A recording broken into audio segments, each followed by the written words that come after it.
Call this meeting to order. This is a regularly scheduled meeting of the City of Syracuse Landmark Preservation Board. Today is January 5th, 2023. Happy New Year, everybody. Happy New Year. Present at today's meeting are Sarah Knickerbocker, Corporation Counsel's Office. Tom Cantwell, board member. Bob Haley. Don Radke, Julia Marshall. Jeff Romano. Cynthia Carter. Lisa Tanzi. And Kate Auetter. Thank you. I'd like a motion to accept the minutes from the December 1st meeting. So moved. Do I have a second? Second, Lisa. Any discussion? One item is I was not present. Oh, yep. No, it says I called the meeting to order. Oh, oops. Yes, okay.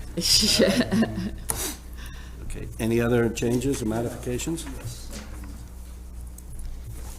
Under new business for the 1001 to 19 East Genesee Street project, I think that the third sentence is about how other the neighborhood concerns regarding potential parking. I think it could be said with some business association concerns. Okay. In this area, I think that's a fairly appropriate comment as opposed to the general concept of the neighborhood. It's a small detail. And let's see.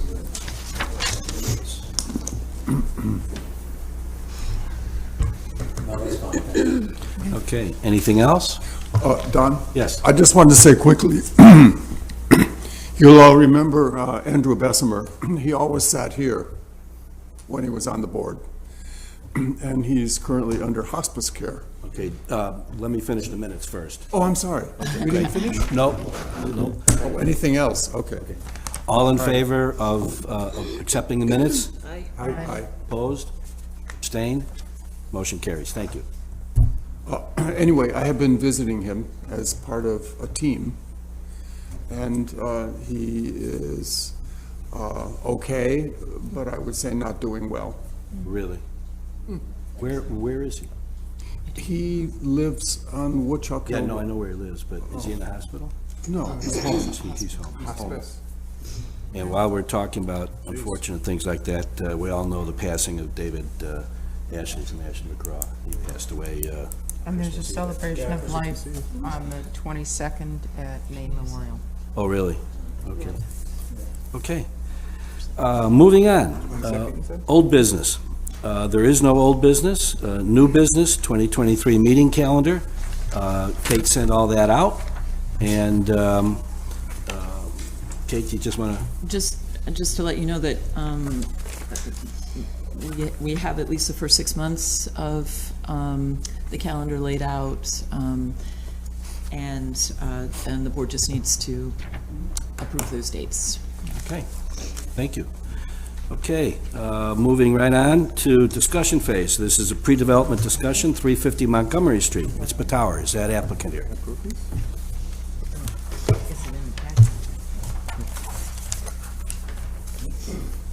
You can come right up here. All right. Good morning. And just give us your name and address for the record. Apologies for my voice, Michael. This is 4531 Hollshire Way. Okay. Welcome. Okay, the floor is yours. I didn't get the package you sent, I'm afraid. Yeah, no. Well, I have it here. So this is the third phase of the multi-phase project. Towers. First was exterior fire escapes on the alley side. Second was office. And the third is upper floors being renovated for luxury apartments. As part of that, there are existing windows that need to be replaced. I can go through a little bit of the building history if you want. There are the windows, the stained glass windows to the auditorium and portion of the third floor. They have gray Cristal glass. It was designed by Pike Studios in Rochester in 19, I don't know the exact date, but it's original. The intent is to maintain all of the existing stained glass, put a 1-inch insulated clear glazing panel on the exterior side, so you can still see the stained glass, but provide a updated R value to those locations. any of the other windows that are there. In total, there are 140 that we're talking about. I know you've replaced some. Well, yeah, so the owner replaced about 120 of those 140 already, due to maintenance reasons. In the package that I sent Kate, you can see the photos from the interior side.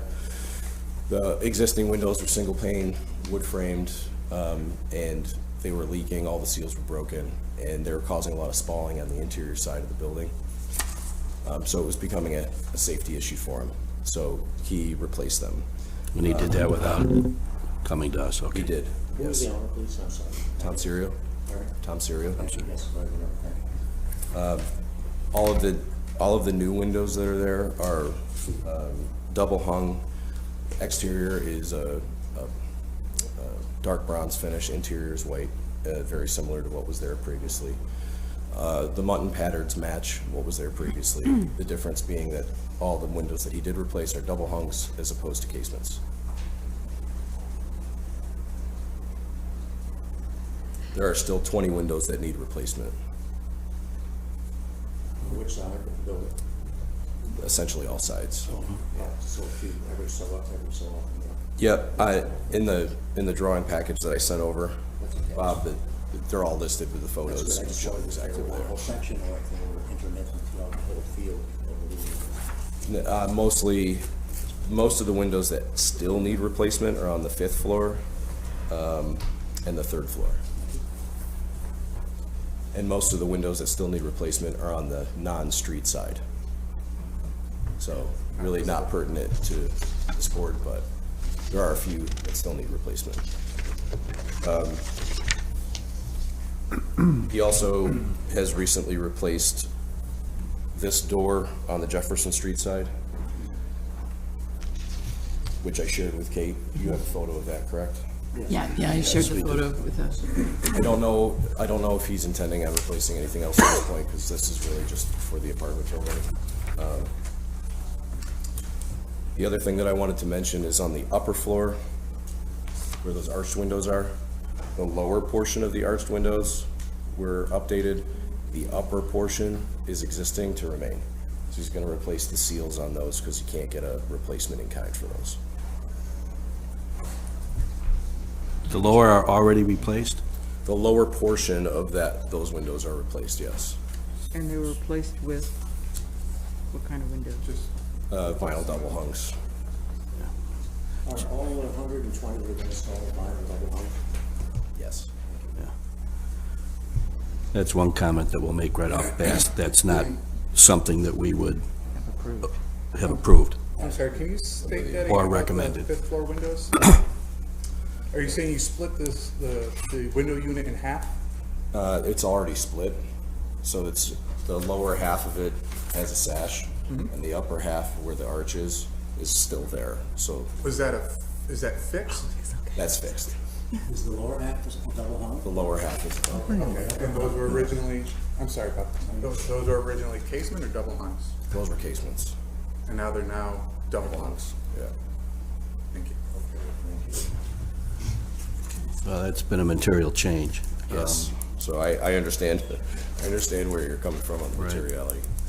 And I didn't, this is just a discussion, and so you're just presenting us just with the fact about the windows and the doors, correct? yeah, I'm just letting you know, this is what he did, so it's all done. It is discussion, and as discussion, we can go slightly further than that. And the fact that this applicant, this owner, has been here before with reviews of the project and has been informed many times about the appropriate process for historic review. If I can say it that simply, it is that simple. So, going forward, Kate, what's going to be the next step for this developer? Well, This will be a project site review at some point? no, this will be a certificate of appropriateness. This will be a C of A? Yeah. Okay. I have another question on what you're telling us, before we go into the process, if I can. The glass on the new door is what material is that? Glass on the first floor entrance door and the side lights? The glass itself, the glazing, is 1-inch insulated glass. What's the color of it? then I need to see it again. I've seen it briefly in preparation for this legal since, actually about half an hour ago. It looks like reflective, Yeah, mirrored glass. gold tint, mirror glass. Yeah, that's what it looks like. That's what it looks like in our photograph as well. Should be, That we got from you. okay, it should be clear. Well, Could be wrong on that. my point is that that's what I'm trying to verify as far as new information for the road. And we will visit the site again to look at it, talk about it carefully. I'll get a cut sheet from him on that. And what is the material you're putting on the stained glass? It's in the, You said you're putting 1 inch clear clear on the outside. on the outside, much like the building across the street. That's a critical process, both for ventilation and for blast type, as well as protection of resistant stained glass. It can be done wrong and continue to damage the glass. It can be done right, the ventilation to get the moisture out, and there are experts who know how to do this. Don't advise to you and your teams to know how to do the safest route to protect quality. Yeah, there's a number of stained glass panels that have been stolen or broken Right. over the years. Right. So the idea is to talk to Pike about replacing those panels since they did the original installations. But I guess part of my question is not just what the glass is, but what's the frame that you're putting on? You're carrying the 1 inch glass in a frame over the stained glass. What is that frame made out of, the material? I don't have an answer to that yet. Yeah, the Okay. details for that we needed to review, which in the sense of the original frame is now going to be impacted by the new frame for back glass. That detail is critical. And you see that detail accurately when you go through that process with a contractor. Yep.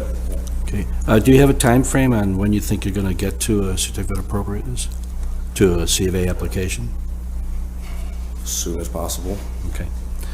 All right, well, you've heard our comments, and we thank you for coming in front of us and, just giving us, and we'll wait for your packet, because we Yeah, can talk to you. I will share the packet. Okay, when I yeah, get we back to really the can't do office. anything without seeing the Yeah, packet. sure. And then we'll communicate with Kate, and if anything is lacking, we'll make sure that we get to you so that we have a full C of A application. Okay, Okay? sounds good. Okay, Yeah, and the next meeting is in 2 weeks' time, so. right. In terms of information supporting your project, it would be advisable not to do any contracting or any further movement of any kind without review. Contractors may give you answers, they may think that they're all appropriate for the cost, and from that point of view, they may not be. The best thing to do is get preliminary details, so we can help advise for the protection of historic resources. Yeah, it's a great building. It's beautiful. Super building. Something held in there is just spectacular. Yeah, he self-performs a lot of that work, so. Good. Just as an addition, any plans on the hall at this point, or? We've had some discussions about it. That's the next phase, but we're not to that planning phase yet. Okay. We're still in discussion with zoning on it. Okay. There's some discrepancies between what they think is allowed and what we think is allowed, so. Okay. There are national experts that are available in such spaces who would be obviously love to see that space. Right. And there are performers who've been there. who- I've seen concerts there. I have too. Okay. Was there anyone else? Yeah. Okay. Okay. Thank you. All right, thank you. Thanks, Mike. Okay. Moving on, pre-development discussion, 910 Madison Street, Temple Concord. Yeah. Absolutely. Just give us your name and address for the record, please. Sure. Mike O'Shea, QPK Design, 450 South Salina Street, Syracuse, New York. Good morning and Happy New Year. I'm hungry for a cookie all of a sudden. I don't know why. Here you go. Thanks, Don. After the holidays, no more sweets for me. Oh, Very good. So again, Mike O'Shea, architect and partner with QPK Design, here representing Landmark Properties, the applicant for the Temple of Concord, the project. Our entire design team, as well as the applicant, is here today. I'd like to introduce Mark Riley and Aaron Strange from Landmark Properties, Brian O'Connor from Cube 3 as the architect of record, and of course, James and Brian from CHA. Interesting enough, we began this project in 2019. Today, we have a very, very different project in those 3 years, and we're going to take you through some of that history. But some of you may remember when we began this project, we were literally just taking the front of the temple and applying that to the new construction. Today, not only are we preserving the entire sanctuary, we are renovating that, bringing it back to a useful life. We intend to repair the roof as needed, the windows, the walls, restore the exterior, improve the grading, and create a new monumental stair from that pediment down to University Ave. But not only are we renovating the building, we're bringing it back to that useful life with a program that will serve as a amenity space to the building. It will serve as a community beacon for others to use the facility and really appreciate that architecture in that building for generations to come.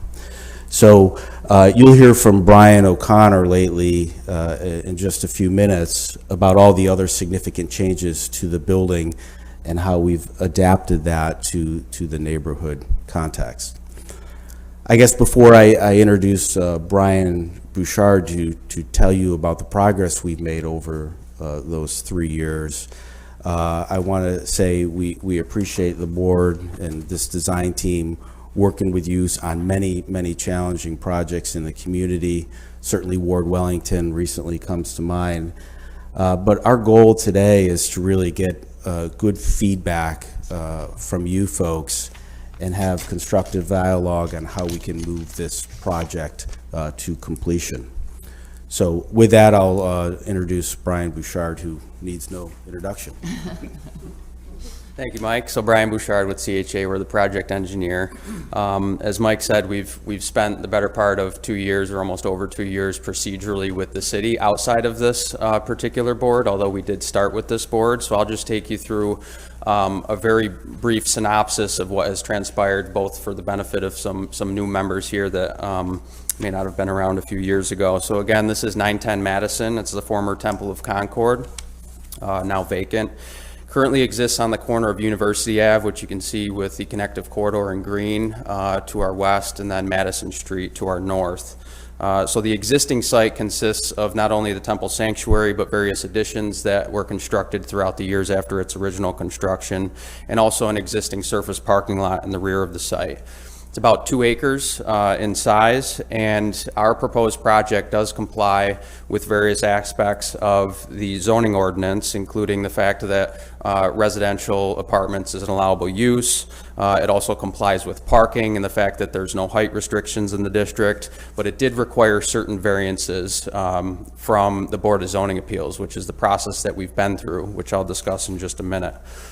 Generally, the project consists of 210 apartments with 210 spaces, some of which are at the first level, but we've also created an underground parking garage to comply with that parking requirement for the city. Along with the apartments and the on-site parking contained within the building, there's a variety of amenity spaces, including the sanctuary, but also on-site amenities within the new construction of the project. And you recall that because it is a double-loaded corridor, there's a space in the center that's completely enclosed that will be an exterior courtyard for amenity use as well. Obviously, we talked about preservation of the sanctuary and the grand stair in front of the site. And all of this kind of summarizes what I believe the board is generally familiar with as the scope of the project. Since we met with the Syracuse Landmark Preservation Board, you'll remember that we provided you with a multitude of studies prepared by historic preservation specialists at QPK's office that went through an analysis of sort of the construction of the original buildings, the architecture of those original buildings, some of even the old drawings of those buildings, and then how the construction transpired throughout the years for the various additions for classrooms and office space. So we did meet with this board several times, and the project was amended in several different capacities to specifically address comments that we received from this board as a whole, which Brian and Mike can explain in just a second. But since that time that we did leave the Syracuse, the last meetings with you all in 2020, we formally submitted our variance requests to the Board of Zoning Appeals. Those requests were for setbacks along the front and side property lines, also the density in terms of the number of units that were being constructed, and then structural coverage of the building. So these variances were submitted to the Board of Zoning Appeals so that they could administer their process and review of those variances within context of the site and the local area that we have here. So we did apply for those variances, and that began what this board may or may not be familiar with, that I'll explain, is the state environmental quality review process. The BZA was designated the lead agency to review all aspects and impacts of this project. That requires us to fill out a full environmental assessment form that details the project specifics. So this is just procedural so you all understand it. And that environmental review form, analyzing all those impacts, was reviewed in its full scope by the BZA. And they determined that there are no significant impacts on a multitude of aspects. This went through all types of things like the land disturbance itself, groundwater, flooding, city utilities. It determined that the project was consistent with adopted land use plans, and it determined that the project is consistent with community character. So there's a multitude of different aspects that this very elaborate process reviews, except that the board did find that there's the potential for impacts on historic and cultural resources, which is one of those line items that we have to review. So based on the potential for historic and cultural impacts, that pushed us into an elevated process in which a positive declaration was issued regarding those potential impacts, wherein the city prepared a scoping document that outlined what would need to be contained in a much more elaborate document called the Draft Environmental Impact Statement. The applicant in our office was required to prepare that draft environmental impact statement in line with the scoping document provided by the city and their attorney, to assess the cultural resources and identify mitigation measures associated with the project. So that draft EIS was submitted and accepted by the BZA. There's a variety of public hearings and process that goes along with that, with public notifications, but also ultimately it was accepted, and we prepared the final version of that document. Based on all the information presented within that document, and this board was a party to that document as well in terms of the public comments, the board made a finding statement and determined that there will be no significant impacts on historic and cultural resources, and then subsequently voted to approve the requested variances in terms of the density and the scale of the footprint on site. It's also very worth noting that this process did trigger our need to then engage with the New York State Historic Preservation Office because of the historic and cultural components of the project. So throughout the middle of the draft EIS process, there was about 3 months where we paused with the city and directly engaged with the Historic Preservation Office. The project plans, as you see now, were submitted, and documentation, including all of the historical analysis that we prepared for you all, were submitted to the department. They were reviewed and commented on. At the end of this process, and I believe this board has a copy of this, this results in collaboration with the department, but ultimately what's called a letter of resolution, which was signed by the applicant. It's signed by the commissioner of the State Historic Preservation Office, and it's signed by the New York State DEC agency. And this letter of resolution is really a roadmap to ensure that there's no negative impacts by the project on the existing historic resources. Within that document, which is a letter of resolution, there are 8 stipulations. These go through some fairly standard things, like making sure that we coordinate the project construction with not only the city and this board, but with the State Historic Preservation Office. So they are a party to the design review and construction process going forward. Also things like making sure that we continue to coordinate with the Temple of Concord to make sure that they understand what is transpiring in terms of construction, salvaging of materials, relics, etc. But most importantly, one of the stipulations that's written into the resolution is that, and this is a quote, the project team has designed and positioned the new construction of the project to be compatible and sensitive to the character and setting of the temple sanctuary, promoting the temple sanctuary's historical prominence, and public visibility from street frontage, all of which was a result really of the design changes that this board has taken us through in the past. So really where we are at the current process is presenting this to you again to refresh you, re-engaging with the certificate of appropriateness process, and ultimately to look for any final feedback that you might have on the architecture in terms of the the coloring. I know we made some changes to the windows and some of the bays, glazing and things like that. So with that, I'll ask Brian O'Connor maybe just to reflect upon some of those more specific changes that have been made, and then look for your feedback on what we need to do going forward to get that certificate of appropriateness. Okay, thank you. Thanks, Brian. Good morning, Brian O'Connor, Cube 3, 160 State Street, Boston, Mass. I'm not going to spend a ton of time. I'm just going to build a little bit on what Mike was talking about. In addition to preserving and maintaining the temple and lowering the height of the building by a floor, there've been a lot of really great changes that have come through this board. And I just want to hit on, maybe 4 key changes that I think are worth noting. I think I'm actually just going to step. Sure. Is this all right? So on the western facade here, we've done quite a bit of work to pull that back another 20 feet. Yep.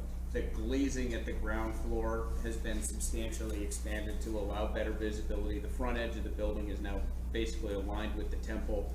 The plaza area out in the front has been expanded to really enhance that sense of community and again allow visibility of the front of the temple area. Larger glazing areas and really just kind of pushing this back so it feels more like it has a sort of sympathetic edge along the street.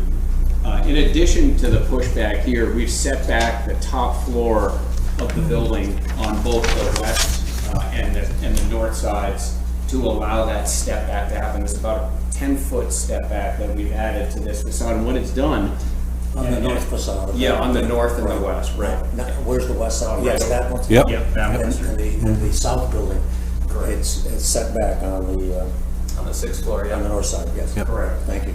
And what that, there were some suggestions from the board that were great. One of the things that allowed us to do, which we thought was a really significant improvement, is we let this wood material kind of wrap around the facade, come up and over the top, and actually create another sort of slender volume here, which helps again with that stepping and that layering as it goes down towards the temple.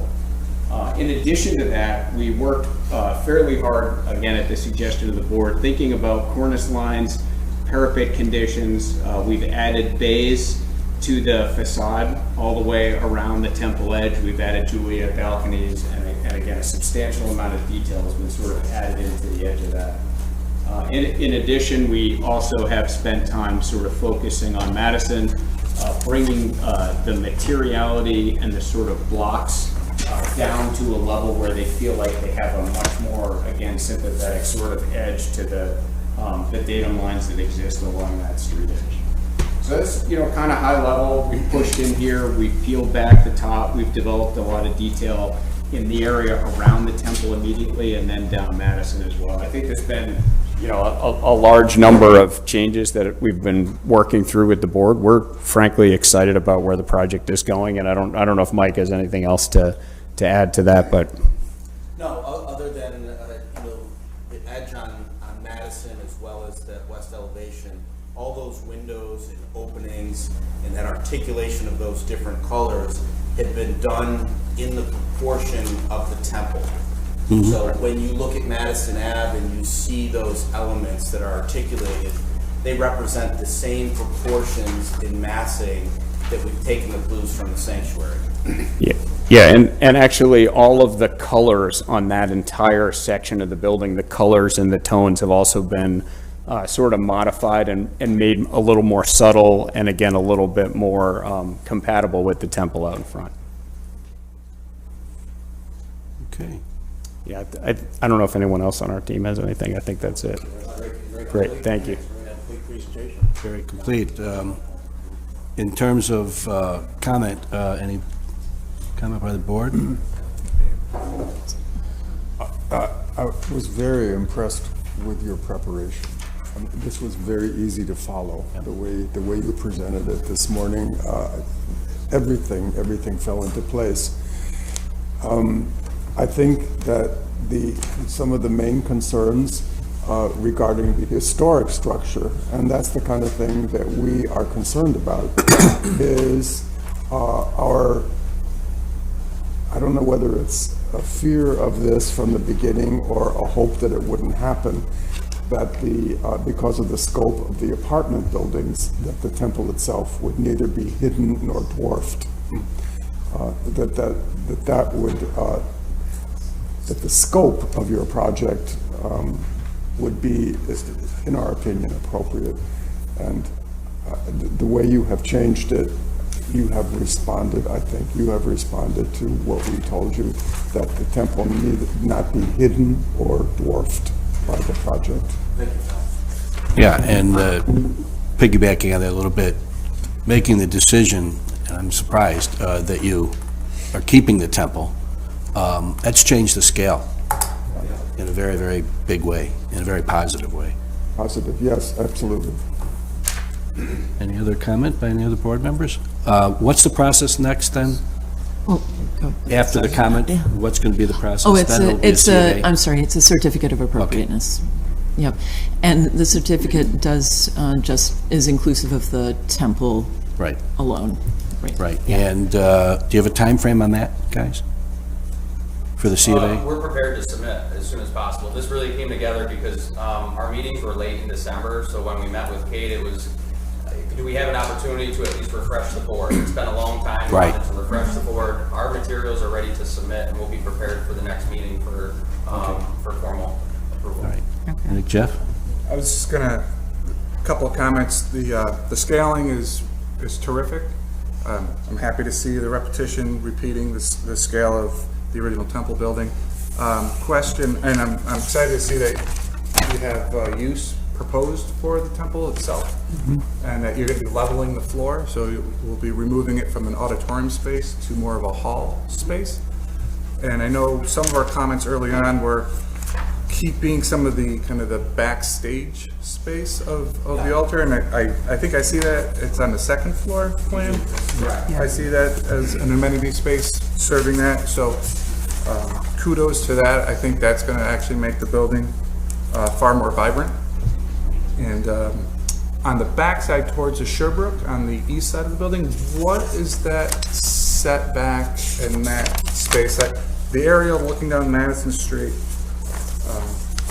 kind of your last aerial perspective.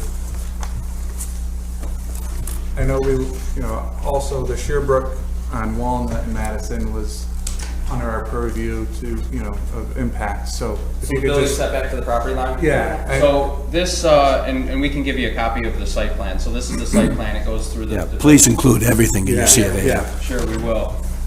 This line that you can see is the Sherbrooke Apartments. I mean, they're set back a matter of 2 or 3 feet from their property line. Our setback is 10 feet off the property line, so that there's enough room for egress from there and also utility work that needs to be done. So we have set that back. It's actually, 10.5 feet, but the property line's not perfectly square with the building because we squared it up to Madison, but it's a little bit greater than 10 feet there. Could you turn that around again? I just want to ask a question about the stairway. Can you give me the dimensions of what you're going to be doing there a little bit? So the intent is to replace it in kind. This is a grand staircase Okay. that came with the building. The Right. problem is it's significantly deteriorated. Right. Railings were falling out Right. of their mounts, concrete, so the intent would be to reconstruct it so that it looks in kind. Okay. Currently, like carpeted places, the concrete's Right, cracked. right, right. Just needs something nice and sweet. Right, okay. Make But it it is accessible. basically in kind, Correct. scale, size, everything, okay. Exactly, yep. All the different landings and stair heights. Are the same, but in terms of the railings, that's the tough one, because the railings, to meet today's code, Yeah. are gonna be quite different That's a from what really they good had. question and a detail that I'm sure that Mike's office and our office can provide with a portion of our Because application. the beauty of the original was the transparency. Right, And with today's code, building code, that's gonna make it difficult. Again, it always comes up, even if it's a porch on a single-family home type of thing, Right. trying to meet what's historical, contextual, but also what's required by code, and I'm sure we can come up with something. And if it's above 30 inches, you gotta have the handrails, so Right. Yeah. right, your grade is below that, so, We'll work very closely with you. okay. okay. I had some comments, which I Sure. always do, so thank you for being patient.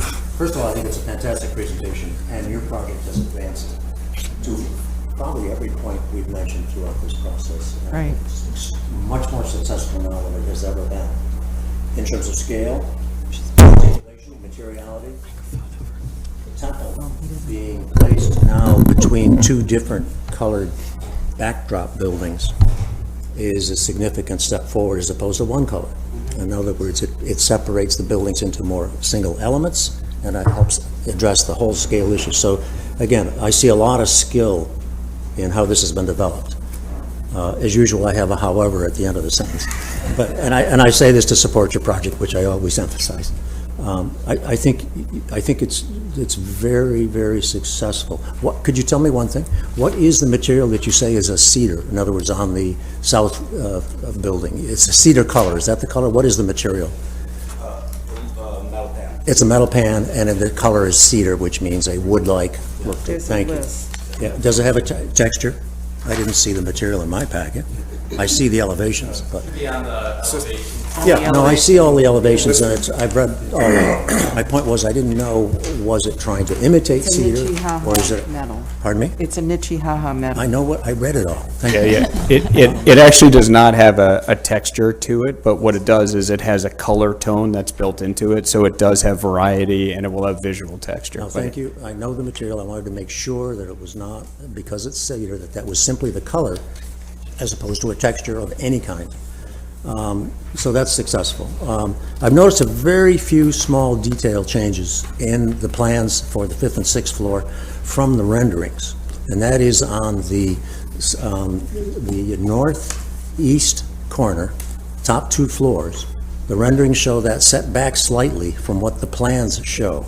The plans, I believe, and this is I believe because I've seen these, fairly short time compared to you folks, that corner looks in the plans like it goes all the way up in the same corner, and yet the renderings show it step back on that northeast corner rendering.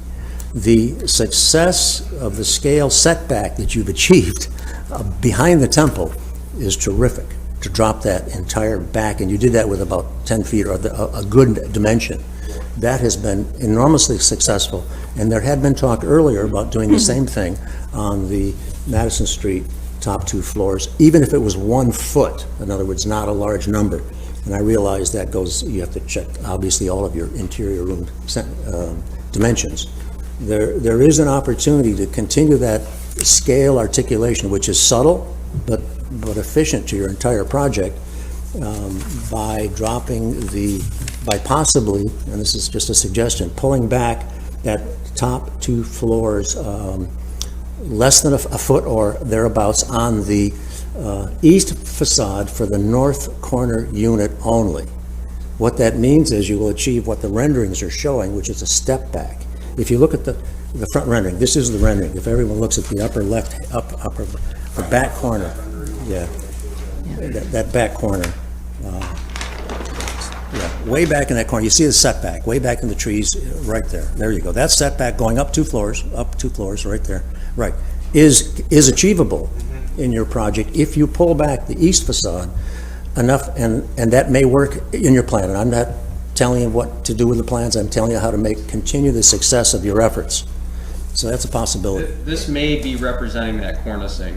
Yeah, and I realize, but I see in the plans, that used to be I see it, and I used to see a 1 foot setback. There's a difference in the renderings than from the plans. Okay.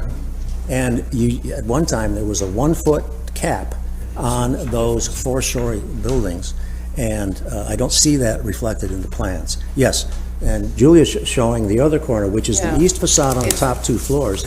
What's interesting about that view, and this is That's hard pulled to... back, but in the plans, it's not. Correct. Right. And this is powerful here. Yeah, I'm that- saying it as a positive. Absolutely. Yeah, it's actually not pulled back. It is coplanar. I know it is. What we're doing is we're building out the Right. cross line. Yeah, so the corners, yes. In that rendering, but it's pulled, but in plan, that facade goes all the way across. And in your renderings, it's not planar. In the plans, it's planar, and in the rendering, it's not planar. And this is the subtleties of I success. think the comment where I might agree is that the rendering is very successful, so it just Extremely. needs to match that plan. And Extremely.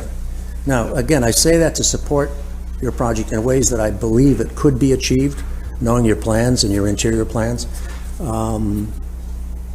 It's a terrific job, really. Very pleasing, probably one of the most successful articulations of scale issues, starting from, it's too freaking big, down to where you are today. So, thank you for your efforts. Okay, anybody have any comment? Okay, we'll be looking forward to a complete submission on the C of A, all the details that we've talked about. All right. Thank you. Full team, that's hard work. Okay. That's hard work. It's a lot of hard work. A lot of hard work. A lot of hard work.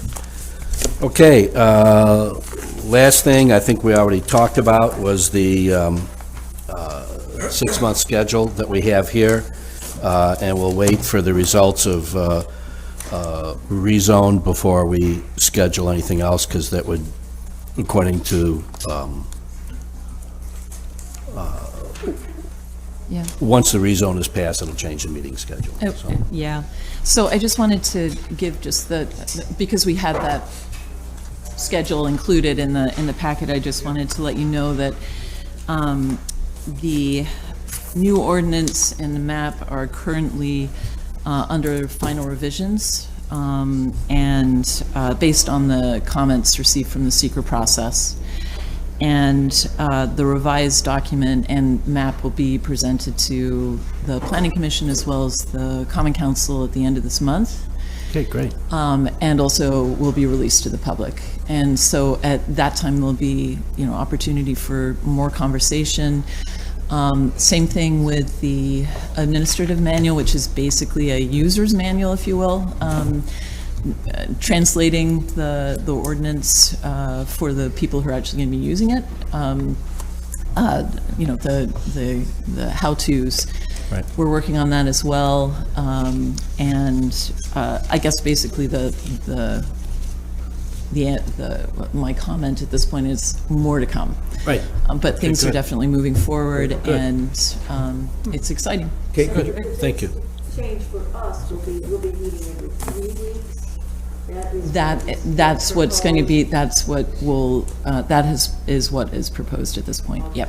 Okay, could you give us, please, notice of those dates for those hearings? I would like to attend those 2 hearings where it's going to the Planning Commission. Yeah. I would like to attend those, not just as an individual, to be better informed for those 2 presentations, so we can hear Absolutely. everything that's being presented to the city review process. Yep. Thank you. Will do. Okay, thank you, Kate. Anything else? If not, entertain a motion to adjourn. Do we need to approve this schedule? No. I don't We think haven't in the just past. do it by acclamation if the, yeah. Okay. I don't- Okay, Okay, great. okay, by acclamation. General acclamation, yeah. Okay, Thank great. I move we adjourn. Okay. Okay, thank you very much. I just Motion wanted to- adjourned. Everyone a happy I just wanted to share with my board folks, Excuse me, guys. I just wanted to share just some good news. We were able to buy our dream house in Jupiter, Florida, and we will be moving there as soon as we sell 303 Sedgwick Drive. So we're very excited. Yes. Yes, we're going to be full-time Floridians, yeah. Yep. I am right now. I'm coordinating it right now, so. Congratulations. Thank you. We're happy for you, Lisa. Very happy for you. Very excited. I have my pool